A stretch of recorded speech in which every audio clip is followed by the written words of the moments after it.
তৎকালীন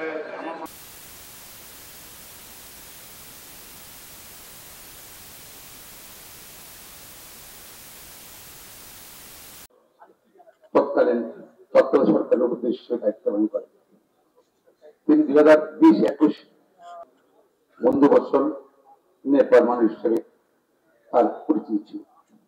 আছে আমরা সেগুলো উপস্থাপন করতে পারবো। মৃত্যুতে আমরা সুপ্রিম আইনজীবী সমিতি মন্ত্রণালয় আল্লাহ তাআলার নিকট পরজগতের জন্য শান্তি পান উনি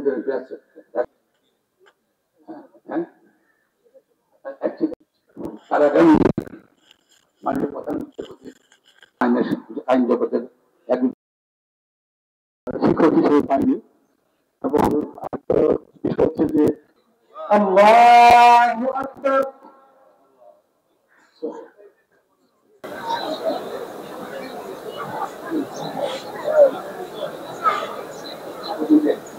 আমি স্যারকে বললাম যে স্যার আপনার খেদমতটা তো আমরা নিতে পারলাম না। উনি তখন বললেন আমি দোয়া করে দিয়েছি, আপনাদের মামলার যেহেতু গ্রাউন্ড আছে আপনারা জিতবেন।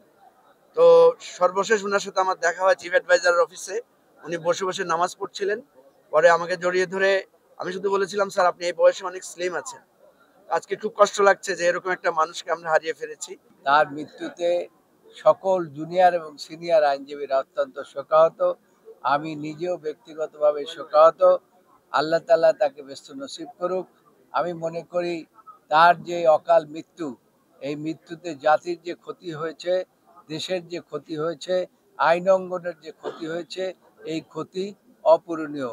বাংলাদেশের মানুষ জনাব এএফ হাসান হাবিবের মতো একজন উন্নত চরিত্রের, উন্নত মার্গের একজন ব্যক্তিকে হারালো।